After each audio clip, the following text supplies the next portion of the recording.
What's up, everybody? Mike Lindsley here with you for an ML Sports Take, a quick one brought to you by Stanley Law Offices and Chick-fil-A of Cicero and Clay. We wonder now, can the Bonnies win again? Victory in Virginia. It looked pretty sweet against VCU, obviously, and they've stayed in the state. And just 6 miles up the road, you've got a game tonight against Richmond, a team that plays well at home, much like Bonaventure and basically all the A10 teams, but struggles on the road. And I have a weird feeling about this game. I think the Bonnies win this game.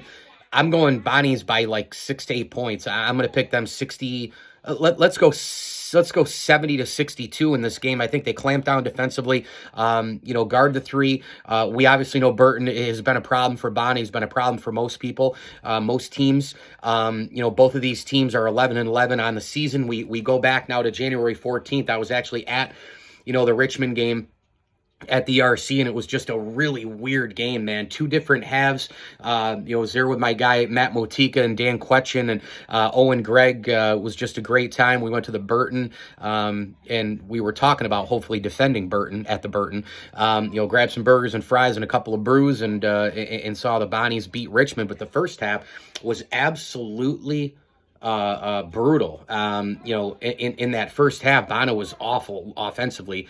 And then Richmond was also not that great. And it was a game in the 20s, 29-23. But then it was the Daryl Banks III, Moses Flowers show. They each scored 20 points. Kyra Luke scored 17.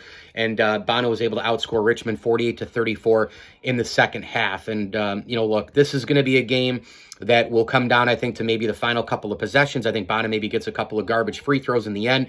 I'm looking at a couple of guys here, maybe Jan Farrell, Barry Evans in a game like this, kind of getting in space. We'll see if Moses Flowers starts, gives that spark in the front of the game as a starter, as opposed to a little bit later in the game as a backup player.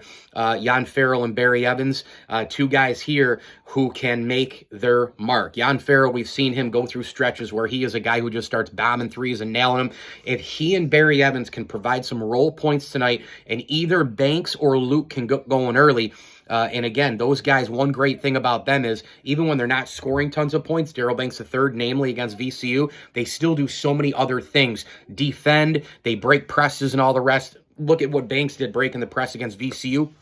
If one of those guys can get going early, along with Chris Venning, maybe work that high-low a little bit there, work those high screens, dump it down to Venning and all the rest, I think Bonaventure will be okay tonight. I'm going to go 70 to 62. The brown and white gets it done for the second time in Virginia. Mike Lindsley with you here. It's an ML Sports Take. Please, please, please like this video and subscribe to my channel. And, of course, it's all brought to you by Bowers & Company CPAs and Welch & Company Jewelers.